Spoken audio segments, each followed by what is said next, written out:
Is it possible for any workman to be paid 5 times more than he's currently paid? For example, you're working somewhere and they're paying you 20,000 naira per month. And 5 times 20,000 naira is 100,000 naira. He said, is it possible for any workman, for anybody, any employee to be paid 5 times more than what he's currently paid? If you'd like to hear about that, grab a snack and listen up. My name is Joshua Francis, and you're welcome to the Think Podcast.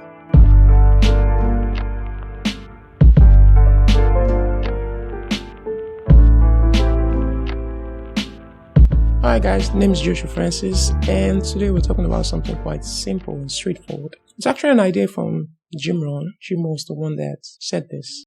So he said, is it possible for any workman to be paid 5 times more than what he's currently paid? And that was the question. And he actually distilled his idea on how that could be possible.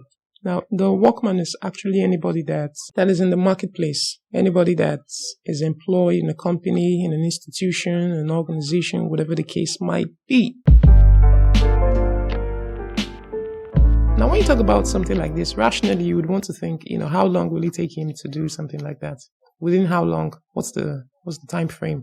Are you saying in 6 months' time, in a year time, in 2 years, whatever the case might be? But what he talked about is that he said how he explains it, Jim Rohn explains the idea is that someone that gets paid 20,000 a month, that person obviously brings value to the marketplace. And the value that this person brings to the marketplace, the worth of that value to the people that pay him that money is 20,000 naira. And that's the perceived worth of the value that that person brings to the organization, to the company, to the school, whatever the case might be. That's the perceived worth. And the people might not they are unable to justify that the person is worth paying more for the job that he's doing. Probably the person has worth in other things. In church, he's, a very good brother. Probably at home, he's a very good sibling. Probably, wherever, where we're talking about the marketplace here, not worth or value that the person brings based on other sectors of his or her life. We're talking about the marketplace, talking about a job, talking about being an employee, talking about being maybe not an employee, but an employee of any sort, of any nature. The kind of value that you bring in that community, how you support that community and how the community grows. And if the community has to justify that they have to pay you, and they pay you 20,000 a month, that means it's the perceived value that they believe the services that you render to that community is worth. Which is okay. But then he says, is it possible that the value that the people that pay you perceive that the services you render to them is worth can increase by 5? That was the question. Let's talk about this. How is it possible for someone to do that? The time frame of how that could work for anybody is relative. It's based on the person's passion, based on the person's hunger, it's based on the person's interest, and some of the other things. Now, he said the formula to how that could work is that you need to find a way that the marketplace has to justify that what you now bring is worth 5 times, the previous number that they were paying you. And personally, to me, how I would distill and put every of the ideas of Jim Rohn together is that I believe there is a curriculum to how any workman, to how anybody could heighten his perceived value in the marketplace through approaching education. That's how I see it. I believe education can help a man to get that level that he wants to get to become that person that he wants to become, to get that paycheck that he wants to get. Education can help you get that. Now, let's move forward. So, basically, I would define education. To me, education could be explained as enlightenment and instruction.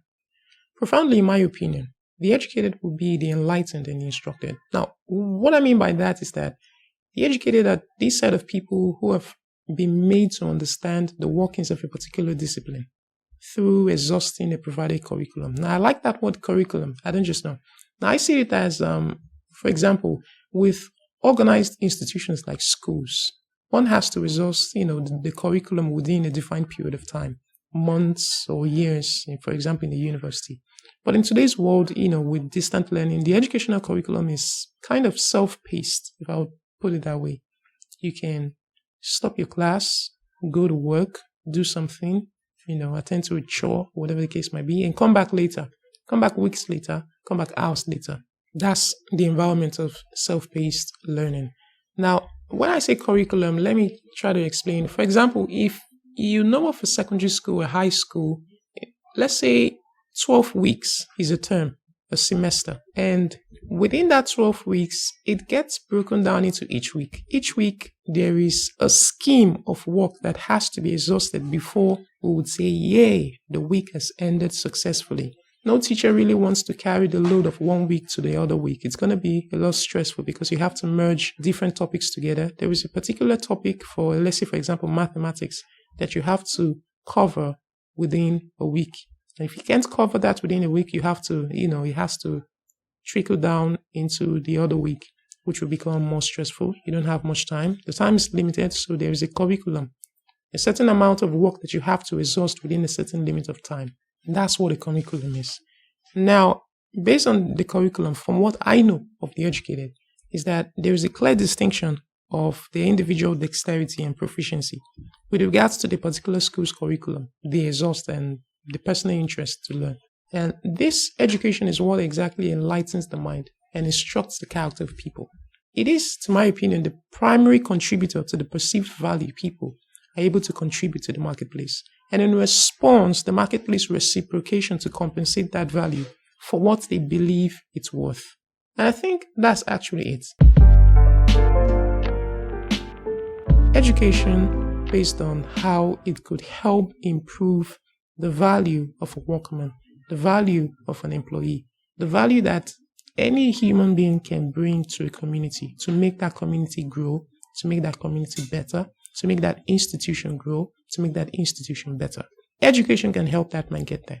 How it does it is the case of enlightenment of mind and instruction of path.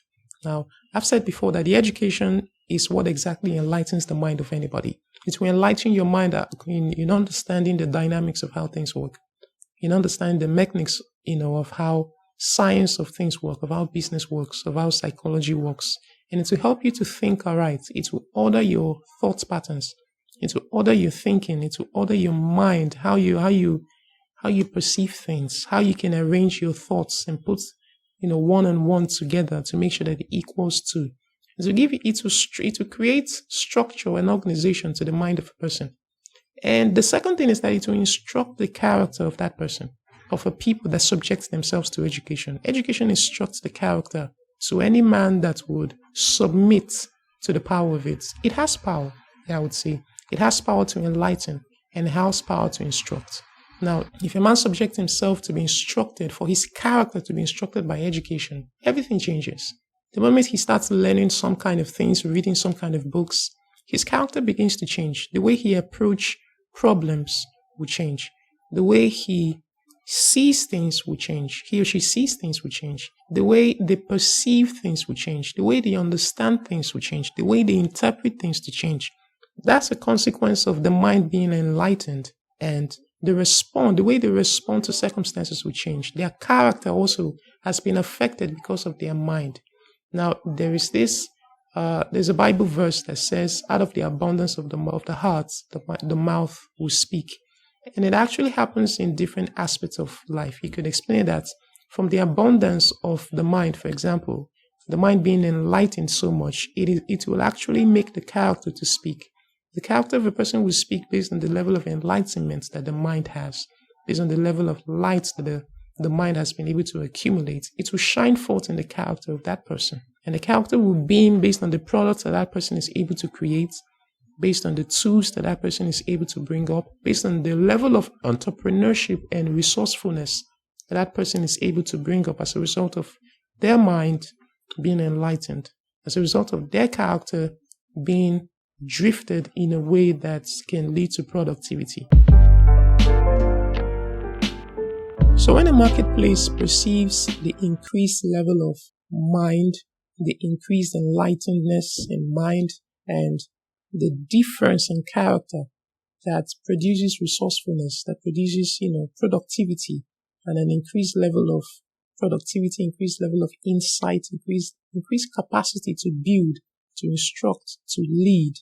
When the marketplace perceives that, they instantaneously assert a higher value, a higher worth to that. For example, if you work in a company and you help the company make $1 billion, will the company pay you $2 million? And that's yes. $2 million is like change. You help them make $1 billion. Paying you $2 million is nothing. Now, being paid $2 million a month is a big deal. But which particular human being has the capacity to make a company by the level of his resourcefulness, help a company make $1 billion? Now, whoever can pull that off, it's possible for him to make $2 million a month or more. And this is a description that Jim Rohn actually gives. That if you help a company make a lot of money, then paying you something that seems like a change, but to repeat it to actually a lot, it's quite easy. You help the company make $1 billion. Would they pay you $2 million? That's yes. You help a company make $1 billion naira. Would they pay you 2 million naira? That's yes. It's so easy for them to pay you 2 million naira. Now, I believe if this could help someone, that if you work somewhere and they pay you something that is not much, you're not satisfied with it. First of all, you have to be dissatisfied with where you are, with what you are getting. And you have to be able to tell yourself that you can move forward. You can go forward and get something done. But if you love to multiply it 5 times what you're exactly doing, then you have to submit to education. Education has the power to enlighten your mind and to instruct your character. Those are the 2 words that I like about education. The enlightenment and instruction. It gives enlightenment and it gives instruction. The enlightenment based on the mind of the person, the instruction based on the character of the person. So if you can find any level of education, any nature of education that can instruct your character and that can enlighten your mind, then you can really increase the perception of the marketplace based on your worth, based on the value that you bring to the marketplace. The increased perception of the worth of your value is going to make you a lot. So I think this is a great idea. So thanks for listening, and I'll catch you guys in the next one. And don't forget to visit my website. That's netintui.com, netintui.com. And netintui.com is a microblogging platform where we share ideas with other people. Now, thank you very much. I'll catch you guys in the next one. Peace.